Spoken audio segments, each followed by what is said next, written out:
Hello there, and welcome to the Archive in Between, where I read stories collected from across the dimensions. Take a subscription so you can find me again if you wander off. Today's story is called When the Battle's Lost and Won by quillinkparchment on Reddit. The old witch leaned in close to her crystal ball as she spied on the goings-on in town. All Hallows' Eve was tonight, and it would be the second year her curse was in effect. The townsfolk had only young Florence Foster, the mayor's daughter, to thank for this. As they'd stalked past her cottage on the morning of the Halloween before, the unbearable wench had said to her friends at the top of her lungs, "Well, this I know. No one would dress as old crone Mags, for no one would want to be her, even just for one day. That's what Mummy said."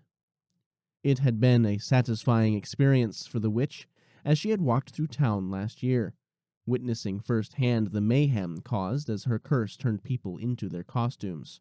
The only thing missing was a candied apple to crunch on as she watched the spectacle.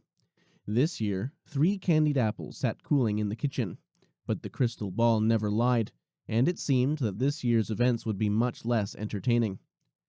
There went the mayor's wife, Mistress Foster, in her queen's costume, a golden crown atop her corn-yellow locks as she sashayed down the town main square with her equally dim-witted friends in tow, all in courtier outfits.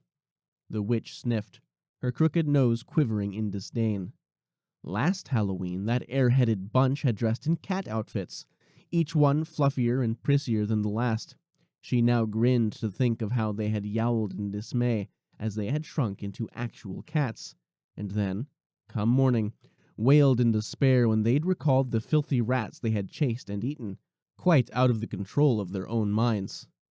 Master Parson, the woodcutter, marched past the well next to the square, though perhaps shuffled was closer to the truth, for the man had stuffed no insignificant amount of what seemed like reams of fabric down his sleeves and pantaloons, and around his chest, creating bulges that could be mistaken for muscles. He carried a fake barbell in one hand, and in the other an axe.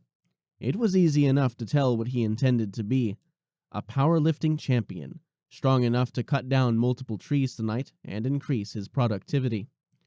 Old crone Mags leaned back in her armchair with a huff. She much preferred that buffoon's costume from last year, where he had dressed as a horse and had to be ridden about by everybody who had retained their humanoid shape. She had half a mind, really, to cancel the curse. And then she sat forward again, her nose almost touching the crystal ball. Little Wendy Jennings walked by the town center, all on her own as usual. Her father had just shifted to the town this summer, a night soil collector and a reprehensible drunkard, and his daughter had not fared very well in the social hierarchy. That was an understatement, actually. Mags had seen Florence Foster stick out her leg to trip her, watched Florence's other cronies hold their noses as she walked by, spotted the rowdy town boys throw balls at her head, only to guffaw their apologies afterwards.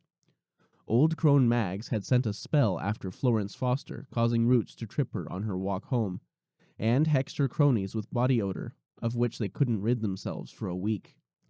The boys she had cursed with butterfingers for the next month, so the balls they almost always missed never failed to hit their heads whenever they played, which wasn't much after that, more's the pity. Little Wendy Jennings must have somehow learnt from the townsfolk that Mags was responsible for these jinxes, although the witch herself liked to think of them fondly as hijinks, for the girl had taken to walking past her cottage and leaving little sweets at her door. The girl had also learnt to keep her head low, sticking to the shadows to avoid attention wherever she went. In the falling light, Mags squinted at the crystal ball to see the girl's costume. So very dark it was where Wendy was walking. Then the girl stepped into an illuminated spot.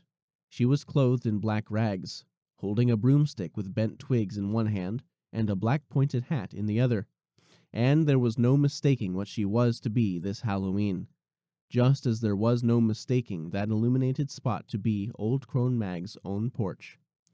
There came a rap on the door, and a voice called out, Mistress Witch, I heard that costumes come true tonight."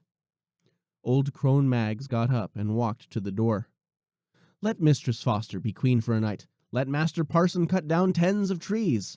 What did it matter? she was going to have an apprentice. Thanks for stopping by and listening to the story. Take a subscription. It'll lead you back if you get lost, and it'll let you know when I'm ready to read again. If you have any ideas about what I should read next, let me know in the comments, and I'll try to get the author's permission if I don't have it already.